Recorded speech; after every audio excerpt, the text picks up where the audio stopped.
Today we are hearing from Tullie House about hair, we're hearing from Signal Film and Media about digital art, and we'll also have a little bit of a flag up for the winter droving, which is happening tomorrow in Penrith, in case you didn't know. But we're starting down in Barrow with Signal Film and Media. Liz Critchley and Phil Northcott are joining us from there, and very happy to have you here. And you're here to tell us about a project called TIDAL, and specifically a call out. But can you kind of, well, first of all, very briefly, what is Signal Film and Media for those who might not have run across it? And then what's TIDAL all about? Yeah, certainly. So good morning, everyone. Can you hear me okay? Just give me a nod if you can. That's fab. Great. So firstly, my apologies, because my colleague Catherine was supposed to be here today delivering this. She's been called away, unfortunately, so you've got me instead. And this is Phil Northcott, my colleague and curator at Signal Film and Media. So for those that don't know, Signal Film and Media is a film and digital media charity. We're based in Barrow-in-Furness. And we have a reputation for professional short film productions, but also a wide range of community engagement media projects. So at the moment, we've actually got our youth participants downstairs creating stop motion animation. So if you see a kind of plasticine pumpkin flying past the screen, that's the reason why. But we're very excited to see that film later on. It will be good. So we provide access to art opportunities and also a chance to inspire people through film and digital media. As part of our arts programme, we've got regular exhibitions, workshops, and also talks in our building, Cook Studios, which is here in Barrow. And if you have been to Barrow, it's just by the Duke of Edinburgh, opposite the station. And if you haven't been to Barrow, just come by train and you'll see us as you get off the train, basically. We've also just finished a major heritage project here that you might have heard of called Seeing the North with Sankey, where we've had the privilege to look after and digitalise an entire collection of images taken by a father and son team called Edmund and Raymond Sankey, that's correct. Yeah. So it was 9,000 images which we helped to digitalise and are now in the care of Cumbria Archives. We've also done lots of work with our community on those photographs. I'm here today to tell you about TIDAL. It's a new digital arts programme providing opportunities for engagement with contemporary digital arts in Barrow-in-Furness, but also in Cumbria as well. We're working with leading artists and also in partnership with community and environmental organisations. So it does build on some of the environmental art projects we've already done. I did speak about a month and a half ago. I'm like a bus where I'm not here for ages, and then all of a sudden you get me kind of twice in 2 months. About curating climate, which was a project that we did with Grisdale Forest. So yeah, so this kind of takes that from the forest into the coast. So the programme will engage artists who use digital and innovative ways and whose practice engages with the environment. And we're offering a really wide programme of digital art activities for all ages and levels, including an artist-mentored group project, artist talks, workshops, courses, and exhibitions. And obviously the artist-mentored group project is the thing that we're talking about today. So how long does the TIDAL project overall run for? Over a year, really. It's about 18 months, isn't it, in total? So middle next summer. Yeah. And what's your role, Phil, within that? Well, I work on the programming with Lauren, and then I work with the artists when they're in place. So we've got like 3 commissions, and then generally work on the exhibitions and right. Yeah, and when we're just in the general sort of setup of it all, really. Yeah. Okay. So the theme of TIDAL, Barrow's coastal environment and the climate emergency, the central focus of this project. And digital artists in the community will develop responses to the theme of TIDAL and will explore the unique proximity of the urban centre of Barrow with the coastline. And if you've been to Barrow, you'll know how eclectic it is. We've got submarines just around the corner from Natterjack Toads and sites of scientific interest. And I think if you can stand on West Shore Beach in Walney, and you can look at the sun setting over what's it's called? Oh, what's the fountain called? Blackcomb. Sorry, over Blackcomb. And then you can turn around and stare out to Morecambe Bay and almost see the big one over at Blackpool as well. Yeah. So anyway, are you sharing those? Yeah, you are sharing the slides. So as I said there, TIDAL is a new digital arts engagement programme focused on Barrow's coastal environment. And as part of TIDAL, this part of the project, Signal Film and Media are offering 10 artists the opportunity to attend a free development lab on the 3rd and 4th of December. So following the lab, 3 attendees will receive a £1,000 commission to be exhibited at Signal in April 2022. Now that's wrong, it should be 2023, apologies for that. And I'm not going to go back in time for it. And the deadline is midnight on the 6th of November. So that is a week on Sunday, isn't it? Yeah. Yeah. Okay. Awesome. So can I next slide, please? So this was our last lab in 28. Well, last lab before COVID. We did do one online. In this was the first at the top of the image here. This is we did a breakfast. I don't know if you know. You probably do know of John Fox and Sue Gill, who found it. So this is at their what's a sort of beach sculpture place called Wilderness. So we had all the participants, and John and Sue did a talk. We had lunch, and we had breakfast there. We're having lunch there this time, and then so we're doing more of a combined outdoor and indoor program this time around. So we're going to Wilderness. We're doing a workshop in St Cuthbert's Church, Aldingham. Do you know that church? It's right on the beach on the coast road between Barrow and Ulverston, and it's a fantastic church. It's literally on the beach, so it's got amazing views across Morecambe Bay. And that's going to be a workshop with Hua Young-jung, who's a digital artist who she works with kind of ideas of play and notions of creating a work in sort of digital forms. But that workshop is going to be called Workshop. So it's a workshop about running workshops. So we got a lot of feedback from artists previously who basically just wanted to know how can you run workshops. And so we thought sort of factored in, if we put a workshop in a really weird place, that's kind of problematic. So let's deal with that and see how we can run a workshop in an isolated church in Morecambe Bay. We've also got Angela Chan. She'll be doing a talk. She's an independent artist curator. Her work looks at climate change and the inequality and power kind of structures between elements of power and climate. We've also got Charlotte Horn. She's a senior production programmer at FACT in Liverpool. So she'll be doing another talk. We have Tom Ireland, who has been with us before. Excuse me. He's an artist based in Blackpool. He was quite involved with Left Coast, which was their Creative People and Places. Sorry, yes.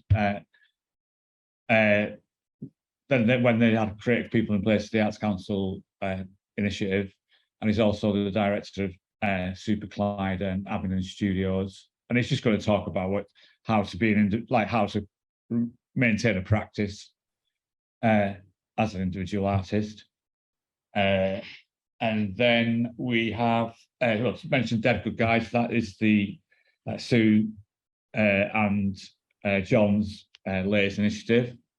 We've got Steve Bent, he's going to give us a walk on Walney. And if you know Walney, it's pretty windy, this walk we're going to do. It's from West Shore to Bigger Bank. And Steve, he's actually retired from Natural England, but he's still kind of pops in. So he's going to tell us all about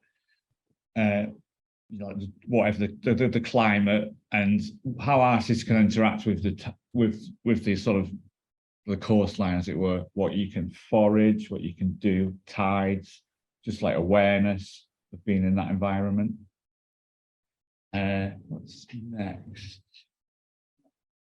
So, and just right, we're about to see a video of some digital art, but can you just briefly, kind of describe for people who might be a bit foggy about it? Digital art covers a whole range of stuff, doesn't it? It does, yeah, but it's basically people using the digital means to create or present artworks. Basically, that's it. So for this call out, you might be whatever your practice is, it might just mean that you might want to investigate ways of coding, or you want to look at any sort of digital digital form it takes, really. If you're interested in AI or anything, you know, things like that. So it is very broad. But I mean, it's sort of changed now. Like digital art, it's kind of like, if you look at contemporary art, usually at some point there'll be a digital element within it now. You know, so it might become a redundant term, digital art, really, but because it's too, you know, everything's got a digital connection pretty much. Yeah, so people might be using computers for sort of basic, basic design or Exactly, through to full moving image stuff. So shall we see this moving image from Marshmallows? I'm Barney from Marshmallow Laser Feast. We're a collective of artists who all come from slightly different backgrounds, and we've had opportunities to explore art projects, whether it's photography or installations. I think that the sort of foundation of what we're doing is looking at sort of science and technology as ways to probe the world beyond the limits of our perception. We find a real sense of wonder for who we are and our relationship to the world, and I think that's the area that we're most fascinated by. The starting point of the project is medical imaging, and so looking at fMRI and different techniques to see inside the body. We were working with this amazing medical institution, Fraunhofer Mavis. They're investing in collaborations with artists, and we were able to do fMRI scans of my body to create data sets. And one of the things that keeps coming up to the surface is this idea of nested ecosystems, and so that everything is in symbiosis. There's no individuals, nothing is separate. Everything's connected to these much larger systems. When you look at something as simple as breath that we rely on for life, if you follow that journey, it starts with a tree, and the tree's photosynthesizing, so it starts at the sun, and it all starts really at the Big Bang. But this process that's unraveling ties us into everything else. Our previous work, We Live in an Ocean of Air, explores out-breath, carbon dioxide as it leaves your lips and is inhaled by the plants and then reveals the inner structures of the plants. This project is called The Tides Within Us, and it follows the in-breath. So as oxygen leaves the plant, rolls into your body, it takes you on that journey that reveals our sort of underlying branching beings. What we've actually done is scaled up the human body, so it's about 600 foot tall. On those kind of scales, the heartbeat slowed right down. All of the arteries are like rivers feeding cells, and the structure of the brain is like these two meandering rivers, the left and right hemisphere, slightly similar but slightly different. And so it's fascinating to see the body like this on such a scale, and it really cements the reality that we grow out of this planet in the same way a tree or an apple grows on a tree. Everything's connected and we share the similar structures.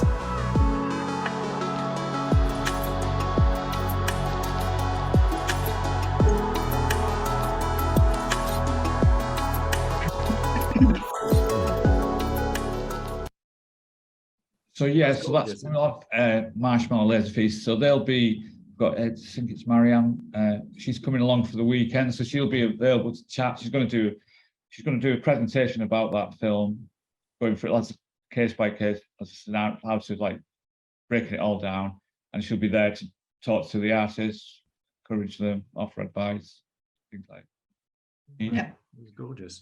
So a little bit more further information about who can apply. So we're open to artists based in or with a strong connection to Cumbria, who can demonstrate an interest in both digital technology and the environment as part of their practice.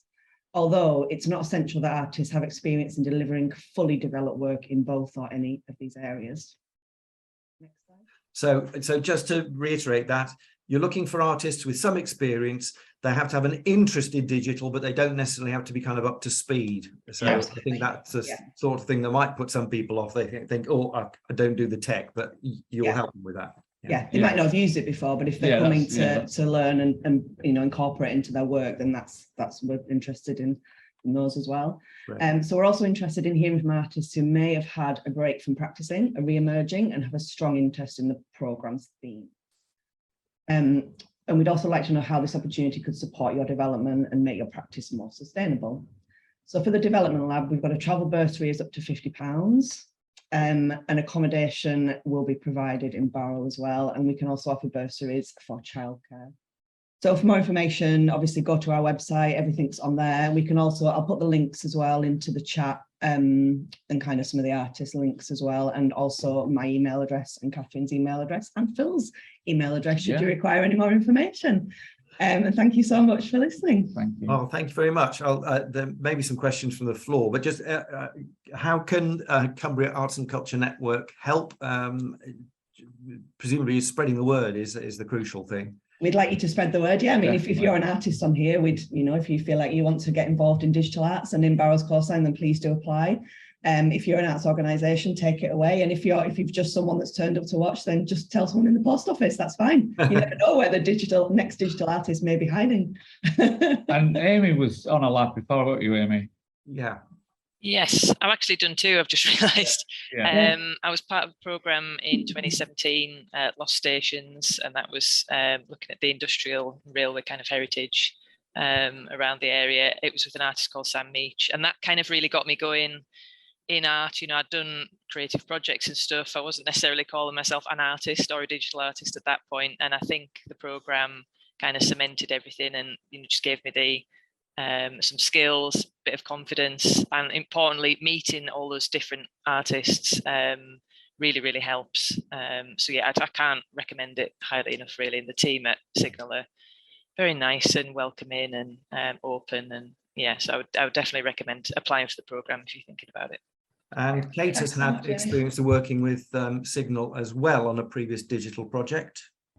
So yeah, so the Cumbria Museum Consortium that I manage with my day job hat on, we ran a digital development lab over what it ended up being a couple of years, because it hit COVID and a lot of it was online, but we worked across all three museums, so Lakeland Arts was with Grasmere and Tullie House with Signal Film and Media, and we selected 8 Cumbrian artists who developed digital art in response to the museums and the museum collections.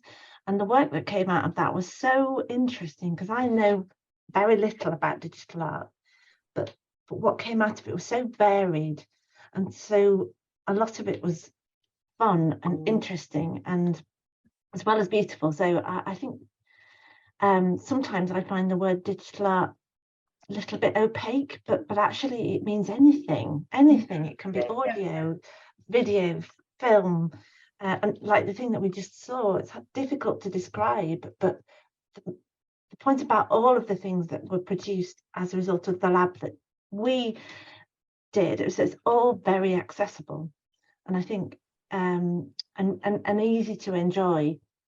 So I think that's why it's important, because it brings in and it speaks to a whole group of different people that may not otherwise have been into our museums. If anybody has any questions for Liz and Phil, do raise a physical or virtual hand, and I'll try and spot you on screen. But can I just add, for those of us who don't qualify to take part in the digital lab, when will there be things to be seen within the TIDAL project? What's the next kind of exhibition or showing for public consumption? So the exhibition for the development lab will be in April, but there'll also be participant workshops as well and things to get involved in. So keep an eye on us, and yeah, and we'll probably be on here again shouting about them. So yeah, we've got some exciting commissions. Our major one is an artist called Stina Deja. She's she's based in Copenhagen and London. She does amazing things with AI and robotics. So I could provide a link for her website. But so she's going to be coming over to Barrow. Her show is going to be in about June. So she'll be doing some research trips, maybe being in residence and stuff. So we'll keep you posted on that. Jonathan Powell's asking, does digital art have to be visual? Can it include word processing? I think Kate mentioned that sort of audio work, so presumably... I think that, Andrew, that's a good question for you, Andrew, isn't it? How long have we got? About 30 seconds. Yeah, I mean, it's as been going through this morning, I keep thinking we need to find a better definition for digital art. Because it's become so diffuse that question about does it include word processing is perfectly fine. I think But that doesn't mean that if you write something on Word, that's digital art. It clearly isn't. If you use a computer program to generate text, to generate a poem or generate a novel, that would start to look something like digital art. And I think the key to digital art is the fact that you're doing something with a computer that you can only do with a computer, or you can only do using the capacity of a computer to produce something new. So using Photoshop, for instance, doesn't produce digital art. You're just using someone else's beautifully programmed application to make things much easier by applying a filter to a picture you've taken. There's an argument that isn't digital art, really. That's just you applying some pre-made filter to an image. But it's a huge discussion. And of course, digital art's been going since at least the 1960s. Computer art, because that's the term that used to be used, as computer art. But it's a big discussion. But I would say using a word processor by itself isn't digital art. I feel this might be a Austin Culture Network kind of full day plenary about, you know, is there any art that isn't digital these days? Yeah, just the one day.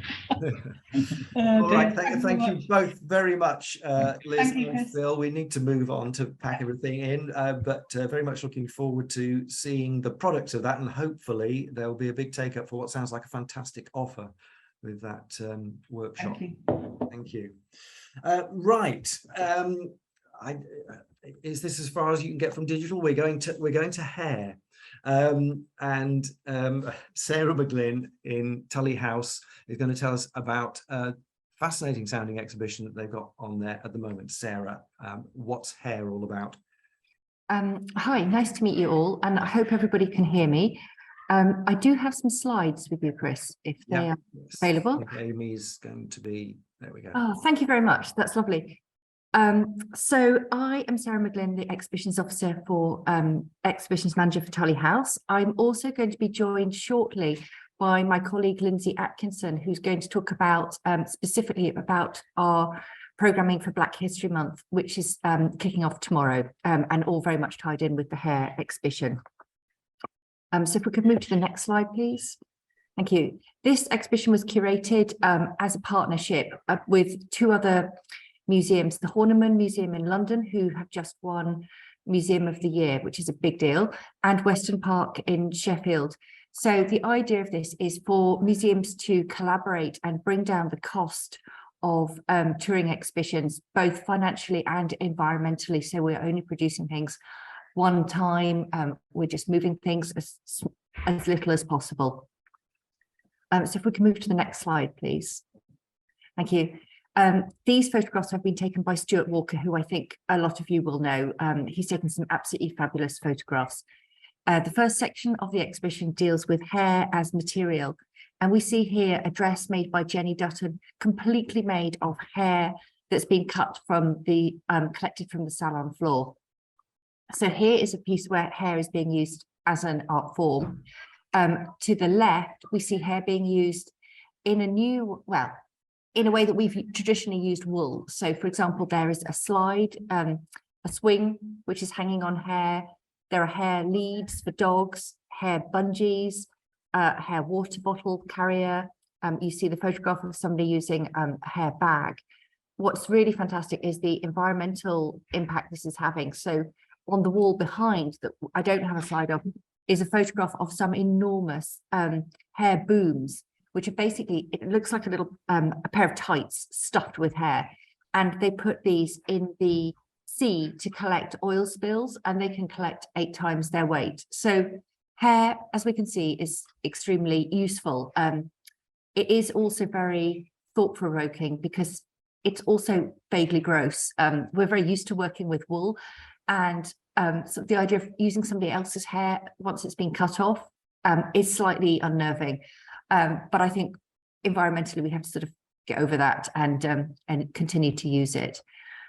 Could we move to the next slide, please? Thank you. Here we go through to the second section of the exhibition, which is hair care.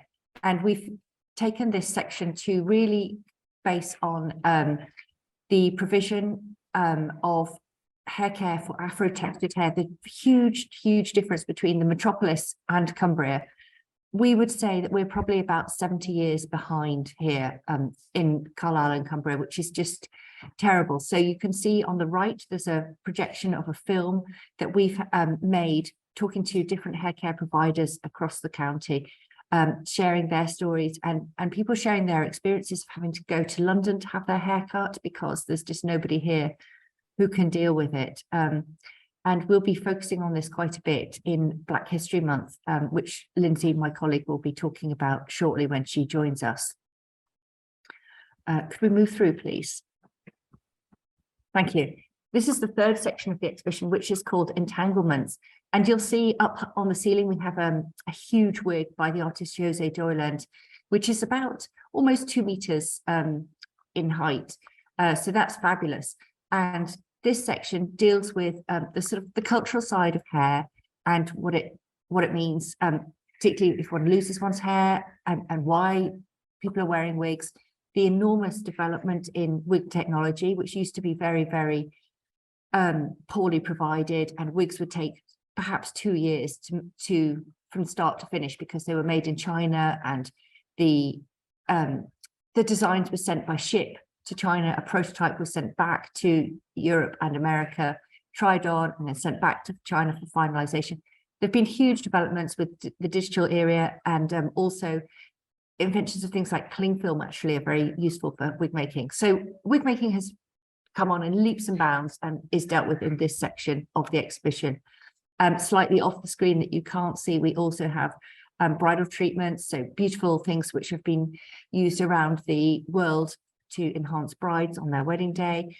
We also have a selection of 40 different combs for different reasons, hair balls which have been collected from the salon floor, and the stories of whose hair they are and what their hair means to them, how they see their hair, and also kept hair, because a lot of us keep hair either from a loved one for various reasons. So there's a whole section on that. Could we move to the next slide, please? Thank you. This is the final end of the gallery, which has a very different feel. We've got these beautiful lights which give a halo effect. So we have photographs, you'll see on the left. These have come from a very cutting edge hair magazine called Infringe magazine. This exhibition is called Cult Hair, and it deals with people who've got very exciting and innovative hairstyles, just absolutely phenomenal. That the style of photography is beautiful and they look almost like Rembrandt portraits, although they are actually very cutting edge photographs. You'll see next to those, there are 2 beautiful rugs made by a Welsh and Ghanaian artist called Anya Paintsill. These are a really important and fairly recent acquisition to Tullie's collection. And these rugs are woven with wool and also with Anya's own hair. So that's just fabulous seeing the hair in that respect. And then if we could move to the final slide, please. Thank you. So Hair Untold Stories is at Tullie until the 14th of January. It's extremely difficult to convey quite how interesting and how many questions are sort of opened up talking about hair. And we've been really surprised by the number of people who come in and sort of thought they would just come to see an exhibition and then actually spent ages because they've been really, really moved by what they've seen and the stories they've heard. Fantastic. I'm pleased to see we've been joined by Lindsey. We'll come to her in a second. But Sarah, this exhibition comes, as you said, from the Horniman in South London, but there are elements in it which have been added by Tullie, aren't there? So yes, there are. So the rugs that we've just seen from Anya Paintsill, we've also worked with a young woman of Madagascan heritage called Faneri Sinclair, who's lent us her wigs. She's lent us the kind of the cap that she sleeps in to keep her hair nice when it's been beautifully done. She's lent some of her styling products. So we've tried to bring the story of Cumbria in as much as possible, and particularly the film that we've had made is really interesting. Kate, yes, you may chip in. Just on that precise point, the film is so interesting. I stood for ages and watched it because clearly, well, certainly I've never stopped to think what it's like to be a Black person going to a hairdresser's in Cumbria and not being able to have your hair cut, I've never stopped to think about that. It's bad enough being a redhead, and my hair is tricky enough, but what it's like, it's fascinating, and I stood for ages to listen to that, and I really recommend this to everybody. It's very absorbing. If anybody else has seen the exhibition already and wants to make comment, please do. Or if you have any questions, very much welcome. But let's just go to Lindsey and find out about Black History Month. Yeah, thank you. I haven't prepared a slide or anything, any visuals. But yeah, it was really great to make the film. So when we found out about the exhibition that was coming to Tullie House, we knew that there was going to be a lot of content about Afro-textured hair and the provision that there is in London, because it was made with communities who cannot access hair care.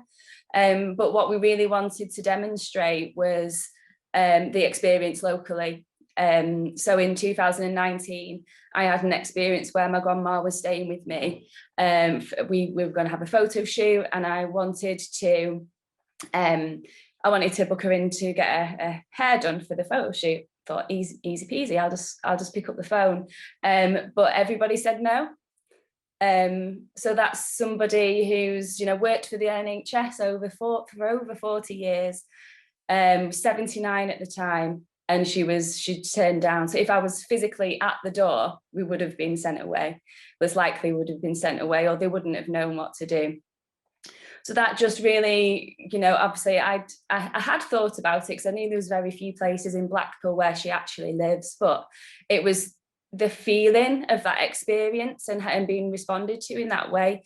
So we really, and I knew that I have a lot of friends who are obviously experiencing the same things.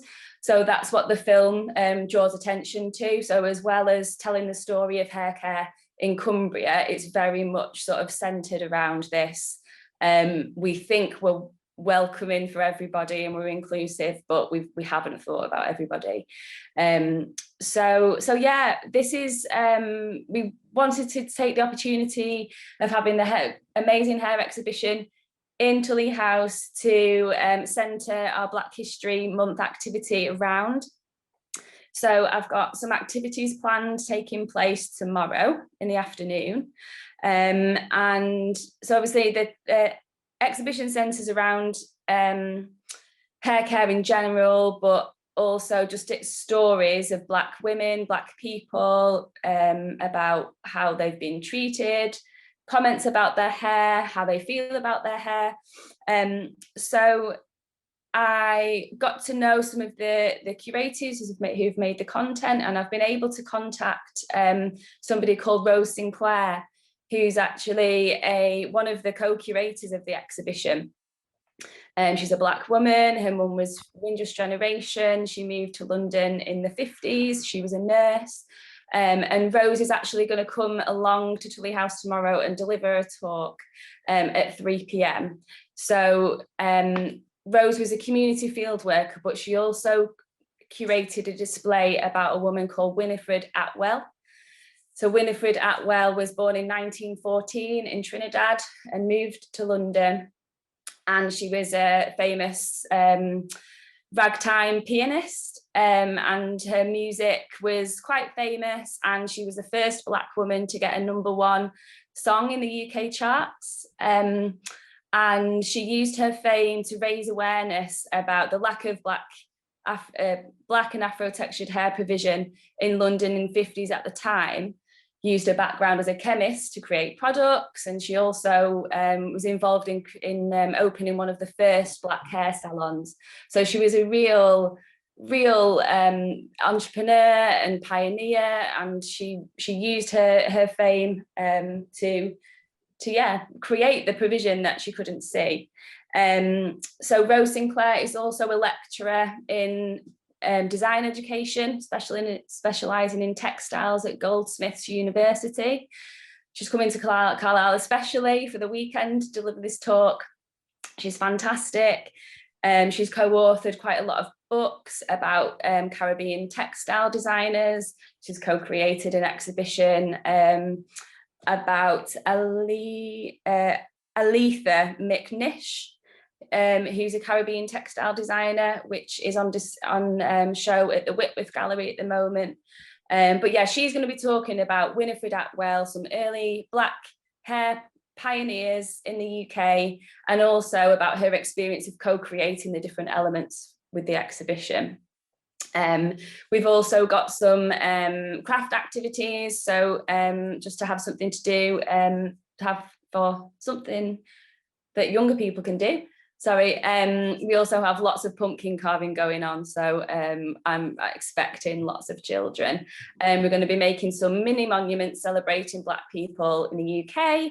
And we also have a short series of short films, including some films made for BBC Bite Size, including one of the films about my grandma as a Windrush nurse, and some films created by Infringe magazine, non-for-profit magazine, sort of who celebrate hair and fashion and have been involved in the hair exhibition, as Sarah said. So it does clash with the winter droving. It is Halloween, but it's also the only opportunity that we have at the museum to celebrate Black history. So it's going to be a really brilliant afternoon.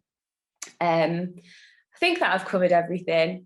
All of the activity is sort of people can drop in, it's free. And we're asking that people do book for the talk though, so that we can keep our eye on the numbers for that, as it's in the lecture theatre. But yeah, super, could not be more excited about listening to this talk from Rose. There is also going to be an opportunity for people to see the hair exhibition for the hour following the talk for free, with a short guided tour by me, for those who can only arrive at 3 p.m. and want to see the exhibition while they're there. So the talk is at 2, is that right? The talk is at 3 p.m. Oh, right. And then, yeah, okay. 3 p.m. Sorry, I forgot to mention that within the short film, the collection of short films, we are also screening the Fell We Climb film by Anteresis Cumbria, which is sort of being screened around Cumbrian, or UK theatres at the moment. There it is. I think it was like an absolutely packed day, and yeah, extremely appealing. And Kate has put a link in where you can get all the information from the Tullie House website there. Fantastic. Yes, I'd come across Winifred Atwell, but I'd know about her being a chemist, which I suspect is the only thing she has in common with Margaret Thatcher. Well, it's interesting because Faneri, who we co-created the exhibition with, she was a design. She did a degree in design, but then also studied to be a chemist as well. There's it's quite common. So yeah. Fantastic. Thank you very much. Does anybody have any questions about tomorrow's activities or the hair exhibition in general?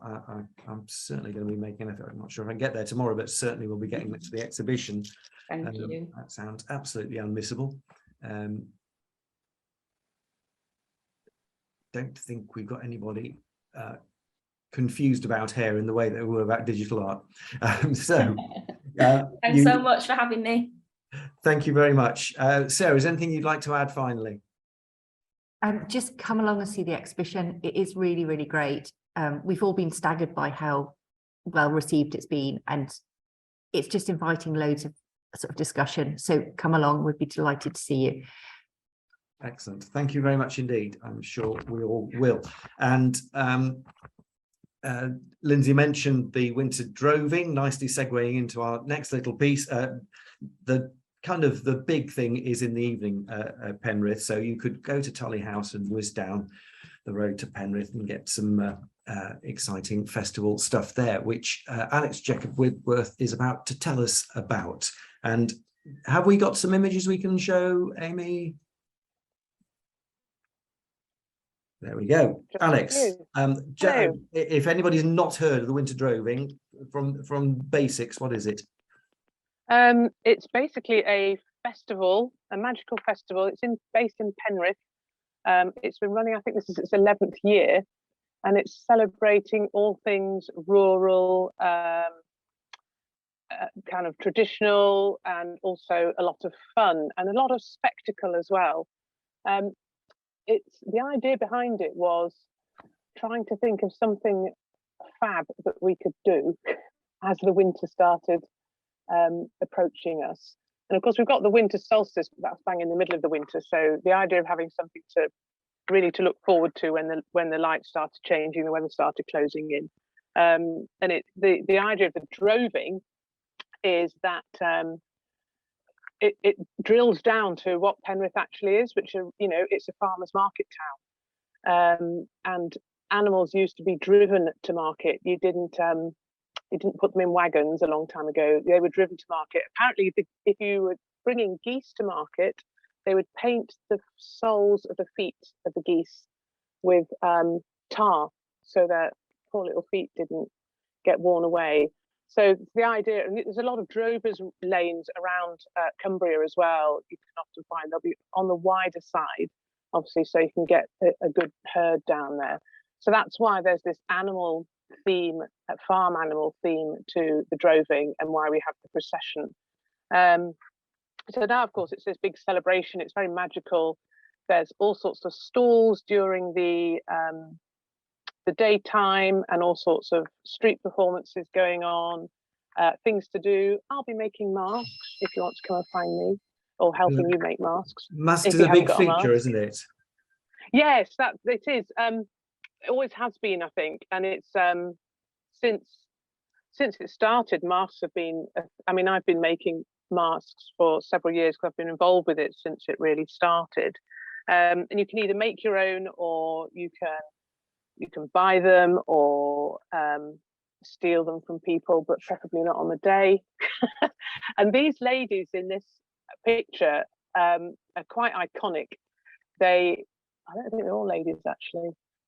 I did originally think they all were, because they've made all these masks, and they've made these fabulous horns, and they've got these really simple capes, and they look very, very dramatic once they've got their torches on. And because you kind of go into nighttime at the same time, you get that slightly otherworldly, up Heliar, slightly pagan feel. It's I think, yeah, go on, Chris. There's a lot of fire, isn't there? There's a torch lit procession, yeah, and you have to register if you want to carry a torch, and I think you have to be over 16 or 18. And the torch lit procession, you can just see in the background there's these enormous lanterns that are based on animals. I think I made one of the sheep many years ago, and you can see there's a big deer at the back there. And this procession starts up at St Catherine's Field in Penrith, and it wends its way through the town, and there's the big ram's head. And the people leading the procession are kind of dressed as farmers, and all the lanterns are based on farm animals. It's quite spectacular, and loads of people join the procession.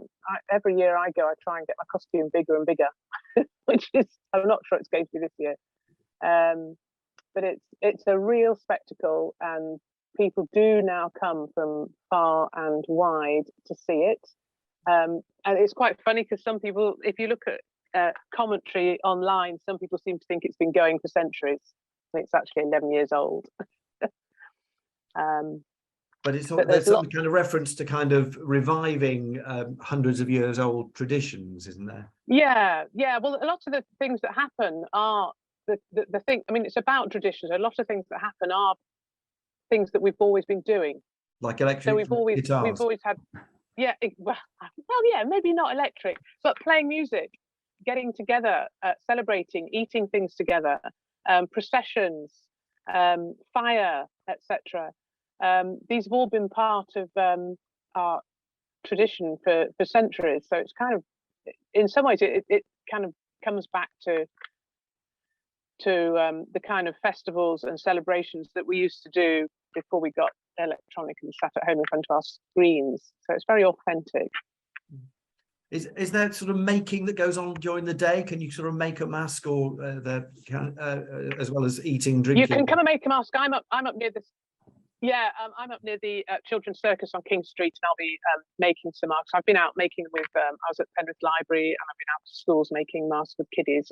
I've got a few here I can show you. So these are just, I've just gone back to the simple animals because it makes it easier when you've got like 40 kids doing it. So we've got a cow, okay.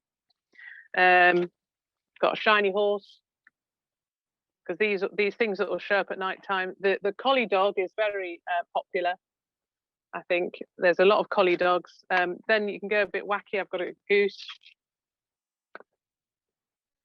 Or you can go down a simpler route, pig. Another collie dog. Collie dogs, lots of people like making a collie dog. Or you can start, making things with great big horns, etc. So if you haven't already got a mask, because people wear them during the day as well. Sometimes people think it's just in the evening. It's not. People wear them during the day. And of course, you just slip into that kind of masquerade thing. So it all starts becoming a bit otherworldly, which is quite fun once you've got a mask on. Sounds magical. Becca's saying she's going for the first time, and I, all being well, I'm going for the first time tomorrow, because good day out. And it keeps clashing with things, but yeah. And as I say, there's a possibility for a really packed Cumbrian day. Spend some time at Tullie in the afternoon, and then get down for some pagan fire fun in Penrith a bit later on. I should also mention, while we're on the subject of lots of things to do tomorrow, but actually over the weekend, the Pot Fest in the Pens at Penrith, lots of varied ceramics, very accessible. So again, that's something you could combine with either or both of the others. That's on today, tomorrow, and on Sunday. Anybody got any questions about winter droving for Alex? Anything that they're not clear about how they might get to enjoy that? Or anybody else had previous experience of winter droving they'd like to share with us? Stick your hand up if you do. And we also have a bit of a tradition now of inviting people to flag up their cultural highlights, either things that they've seen in the last week or so, seen or experienced, and or things that they know are coming up that people should pay attention to. So open to the floor for reviews or previews. Chris, I've just got something quickly which I'll put in the newsletter as well. It's from Harriet and Rob Fraser, who ran the Artful Ways project, which is just kind of coming to its end, and it's going to be on display down in Kendal. So I'll pop the details in chat, but they're inviting everybody to come along, see the kind of final iteration of the exhibition on Sunday 13th of November from 2 p.m, and they're going to have a little walk around the area and have a bit of coffee, cake, and a bit of a chin wag as well. So I'll pop the details in chat and I'll pop it in the newsletter as well. Fantastic. That's down at Low Sizer Barn, isn't it? That's it. Yeah.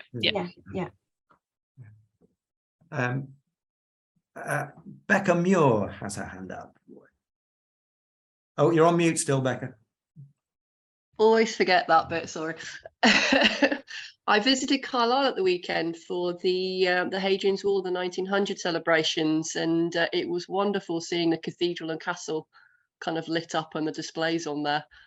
We all went afterwards and were like, right, we need to Google all about Carlisle's history now, because we'd realised we really didn't know much at all, but it was a wonderful evening. Great.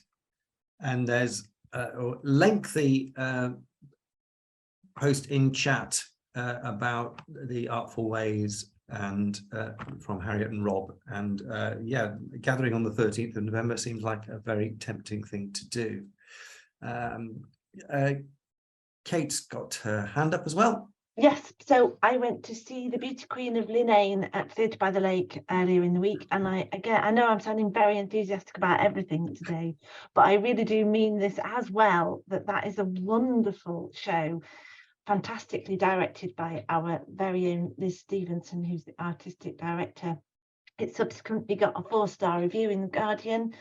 It's funny, it's brutal, it's tender, it's sad, it's tragic, it's Irish to its core, and it's by the writer of In Bruges, the film. So if you like In Bruges, you will love The Beauty Queen of Linane, and I really can't recommend it highly enough.